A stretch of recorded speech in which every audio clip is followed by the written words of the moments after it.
Y como tengas que pagar 2 facturas, ya directamente puedes darte por liquidado y por desahuciado, literalmente. Claro, porque lo que hacen es meterte en un mundo de carencia. Y claro, teniendo ese bono que todos tenemos derecho a él y que son como mínimo 100 billones de dólares, pues la verdad es que suena ridículo el dinero que se le está dando a la gente hoy por hoy, ¿vale? Porque ellos sí lo cobran, ¿ok? Los gobiernos corporativos sí cobran ese dinero, los bancos sí cobran ese dinero. Las instituciones, las falsas instituciones, sí cobran ese dinero. Ahora estás haciendo este apunte y quería hacer yo un pequeño apunte. Eso que justamente estás diciendo tú ahora, que se está aplicando con el ser humano desde el poder, y es que el ser humano, cualquier ser humano podría tener una cantidad ingente de dinero como para poder vivir tranquilamente y trabajar, si quisiera trabajar, pues para compartir, etcétera, etcétera, etcétera. Eso lo están poniendo ahora muy de moda las empresas a la hora de formar a futuros trabajadores. ¿Qué hacen? Reciben una cantidad de dinero de esas empresas para formar al trabajador. El trabajador de ese dinero que reciben las empresas no recibe ni un céntimo y el trabajador está trabajando gratis durante ese periodo formativo. Cuando lo lógico sería que el trabajador que está realizando una labor recibiera parte de esa formación, de ese dinero formativo. Eso ya se está llevando hasta a lo cotidiano, ¿no? Fran Mateos, ya las empresas también, puras y duras, se han dado cuenta de que se pueden aprovechar así, pues, de la situación en cuestión, ¿no? Pues ten en cuenta que cada empresa normalmente tiene un asesor, tiene un abogado y toda esta gente sabe cómo funciona la ley marítima y sabe cómo funciona. Con que sepan un poco de economía, saben cómo funciona la monetización y todo este entramado que tienen montado. Y claro, ellos benefician a sus empresas en perjuicio de los empleados. Lógico en su forma de pensar, ¿vale? Entonces nosotros lo que proponemos es que si cualquier político ganara lo mismo que cualquier empleado, sentiría en carne propia las necesidades de su pueblo. Pasaría las mismas penurias, tendría las mismas preocupaciones económicas que cualquier hijo de vecino y no podría ser indiferente ante el sufrimiento de sus semejantes. ¿Os acordáis el famoso café del que hablaba Zapatero? Sí. Sí, que no sabía el precio de lo que costaba un café. Un café. Que ya tiene memoles, ¿eh? Efectivamente. Pues básicamente porque él siempre lo invita. Estaba lógico. Bueno, a él y a cualquiera. Al margen, y digo para que de España que no lo sepa, que supongo que Fran. Cualquiera que esté en el poder. Y Silvia sí que lo saben, porque supongo que vieron aquel programa. Básicamente, porque en los servicios hay, en el bar de Congreso, tiene un precio encima, para más Inri, inferior al de la calle, Fran Mateo. Claro, porque como tienen tan poco dinero ellos. Necesitan que le hagan ofertas. Es increíble. Es curioso, pero esto que está diciendo Fran Mateos no es mentira. La gran mayoría de la gente que está metida dentro del poder desconoce totalmente qué es lo que significa pagar. ¿Por qué? Porque van a un restaurante y como la simple presencia de esa persona en ese restaurante ya le da una notoriedad, directamente le dicen, no, tranquilo, usted no paga. O ustedes no pagan, la comitiva que ha traído no pagan. Yo recuerdo inclusive coches, eso sucede de una manera increíble. Y la gente se pregunta, ¿por qué ellos sí y todos no? Bueno, pues simple y llanamente porque quien maneja el poder reparte hacia ellos, no reparte hacia los demás. Porque los demás somos lo que ellos quieren que seamos. Somos corderos esperando a que nos lleven al pasto a comer hierba. ¿Que no hay hierba? Pues te comes los cactus. Y si no te gustan los cactus, pues comes tierra. No es así, Fran Mateos, funciona de esta manera, ¿no? Bueno, pues como decían, ¿no? Que decían que estábamos en crisis, que teníamos que ahorrar luz y teníamos que ahorrar en gasolina. Y mientras tanto el rey se llenaba su yate con un montón de el combustible que él utiliza, que era un pastón, y se quedaba tan pancho. Es la disociación que tienen ellos con respecto de nosotros. Pero de esta forma, haciendo lo que plantea mi idea, ellos serían los primeros que buscarían la forma de subir los sueldos y de mejorar la economía del pueblo, para que ellos también pudieran subir los suyos y mejorar su economía. Y juntos, gobierno y pueblo, cubrir por lo menos las necesidades básicas tanto de unos como de otros.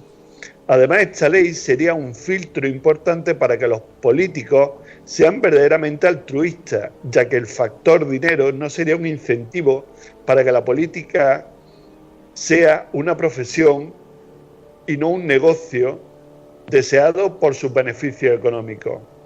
Puedo asegurar que más del 90% de los políticos actuales de cualquier país dejarían la política y se dedicarían a otra cosa. Claro. Pues la verdadera intención y propósito de esto es hacer dinero, es llenar sus bolsillos y tener poder, y no el hacer la verdadera política. Claro, si la política en realidad comportara el mismo esfuerzo que le comporta a la ciudadanía poder mantener sus trabajos, sus salarios y todo lo demás, automáticamente el político querría dejar de ser político porque diría, esto no es realmente lo que yo quiero. Quiero algo que me aporte sin necesidad de tener que hacer. Y podríamos poner cientos de ejemplos. Y ponemos lo de aquí porque lógicamente es lo que nos queda más cerca. Pero el último ejemplo es los cientos de miles de millones que se gastan todos los años en que todos los diputados en el Congreso tengan iPhones, tablets, ordenadores y todo lo demás. Pregunta, ¿por qué eso lo pueden tener esos diputados en el Congreso y, por ejemplo, cuando los niños tienen que estudiar y necesitan un ordenador o una tablet, lo tienen que comprar sus padres de su bolsillo? Por poner un ejemplo, ¿no, Fran Mateos? Otro más. Sí, y podríamos poner otro más gordo. O sea, un político está 8 años trabajando y, hablando de un presidente, unos ministros, 8 años trabajando y luego tienen una renta vitalicia que en caso de un presidente son unos 70.000 euros anuales. Pero no solo eso, sino que tiene una renta vitalicia y encima se va a ocupar un puesto en una multinacional. Sí. Y cuidado, volvemos a repetirlo, ¿eh? Esto sucede aquí y sucede en todas las partes del mundo. Porque la política, yo perdona, pero yo la llamo, yo me he permitido el llamarla podrítica, ¿vale? Porque es la pudredumbre más grande, es lo que se encuentra ahí dentro. Porque cuando un trabajador humilde, y esto lo sé por propia experiencia y porque me lo han explicado personas del mundo del marketing, cuando una persona va con una americana o unos pantalones, un traje y una corbata y se dirige a otra persona, automáticamente lo identificas como que intentas venderle algo, que intentas hacerle querer algo que no necesita. Cuando un político va de la misma manera, se ha girado de tal manera la simbología que el político bien vestido, guapo y bien peinado es alguien que te va a ofrecer algo bueno. ¿Cómo puede ser que un trabajador bien vestido, bien peinado y tal te vaya a ofrecer algo que no te hace falta, mientras que un político de la misma manera te está ofreciendo algo que va a ser para bien para ti? ¿Cómo puede ser esa disparidad, esa paradoja, Fran Mateos? Que el trabajador en esas condiciones sea malo y que el político en esas condiciones se convierta en algo bueno. Pues simplemente porque la imagen del político, el arquetipo que se nos ha grabado del político es la persona honrada. Aunque eso ya hoy por hoy se va desmontando poco a poco por su acto, como siempre decimos, por sus actos les conoceréis. Ajá. Pero todavía, fijaros el caso de Argentina y de Macri, que ha vuelto a ganar en Argentina, después de tener al pueblo como lo tiene. Sí. La gente es así y además ellos nos conocen muy bien. Ellos saben muy bien dónde tienen que pinchar, saben muy bien cómo tienen que hacer las campañas publicitarias, las campañas electorales, para conseguir el objetivo, que es perpetuarse en el poder, ¿vale? Y nosotros somos los que, por ignorancia, generalmente, volvemos a caer una y otra vez en la trampa, en el engaño del gato gobernando a los ratones. Y lo permitimos, que es lo peor. Porque sabemos que es el gato. Y sabemos que ese gato en cualquier momento se puede deshacer de nosotros de un simple zarpazo. Y seguimos poniéndolo ahí, ¿no? Claro, fijaros en los cuerpos de seguridad supuestamente del Estado, que siguen siendo corporaciones, que tienen sus códigos DUNS, y sin embargo ellos siguen trabajando para la élite y para el gobierno y no se dan cuenta de que cuando el gobierno le dé la gana les van a pegar una patada y los van a echar a la calle. Pero al final esto que hemos comentado relacionado con el tema de la simbología y todo lo demás, quiere decir que la evolución del ser humano haciendo uso de esos símbolos y esos colores ha sido simple y llanamente para el beneficio propio y para seguir sometiendo al ser humano, pues como si estuviéramos en el medievo, literalmente, ¿no, Fran?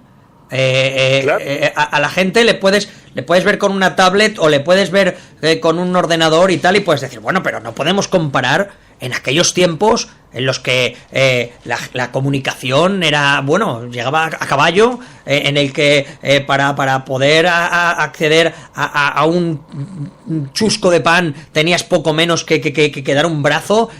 Y claro, tú piensas, bueno, es que vamos a ver, cada época en su época. Ahora mismo hay personas que igual llevan su tablet o que llevan su ordenador, pero esa persona igual trabaja 12 horas al día o 10 horas al día, y cuidado, y no quiere decir que esa persona esté viviendo una vida digna, porque puede ser que esa persona no tenga para pagar su hipoteca aunque esté trabajando cientos de horas, y además pues igual está pasando por un momento crítico o una enfermedad, aunque a apariencia no esté sucediendo eso. Ese es el principal problema, ¿no, Fran Mateos? Cómo se ha transformado la simbología y cómo se ha llevado hasta el terreno que quieren los políticos a nivel mundial para que al final seamos corderos de ellos, sus ratones, ¿no? Sí, dóciles corderos de ellos. Porque se le ha dado toda la vuelta a la simbología y se ha puesto la simbología al servicio de ellos. Y la simbología a ellos les sirve para manipularnos a nosotros. Así es. Y como estabas diciendo antes, no hay nada más que irse a dar una vuelta por los comedores sociales de Cáritas y darse cuenta de la cantidad de gente en este país que se supone que es primermundista y la cantidad de gente que hay haciendo cola para poder comer en un día. ¿Vale?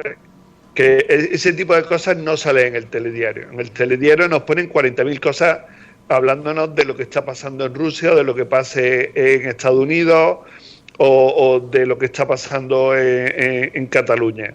Pero no nos están poniendo las colas de gente, y hay muchas colas de gente que están todos los días pidiendo un plato para poder comer porque no tienen. Entonces, derivados de todo esto, van a venir otros puntos que se van a tratar más adelante, pues el dinero es el primer factor de esta ecuación que se desequilibró y que es utilizado como arma de coacción y manipulación social. Si el dinero se utilizara como medio y no como fin, todo sería muy distinto, pues no tendría más valor que el de agilizar una transacción o cambio de humanidades, teniendo un valor por humanidad y no por poder. Estamos hablando del dinero, pero no se nos puede quitar de la cabeza que el dinero son notas promisorias, es decir, no tienen ningún valor. Los que le damos el valor al dinero somos los trabajadores. Si nosotros no le aportamos ese esfuerzo, el dinero no tiene ningún valor. Cuando nosotros vamos a pedir un crédito a un banco y ese banco lo único que hace es apuntar en una pantalla de ordenador que nosotros tenemos, por ejemplo, 100.000 euros, eso no tiene ningún valor. El valor se lo vamos a dar nosotros, que nos comprometemos a devolver el dinero de nuestro trabajo. ¿Vale? Sí. Entonces, es hora de que el dinero se le ponga en su lugar y que no sea, desde luego, el que manda en nuestras vidas. Pero para ello tendría que cambiar totalmente la política monetaria del país. Y ya os digo, cogiendo simplemente el tema de la energía, el tema de la salud, el tema de la educación, lo que son los temas básicos, la alimentación, y cubriéndolo, automáticamente la gente dejaría de darle la importancia que se le da hoy al dinero. Pero como vivimos en una sociedad creada para el dinero y por el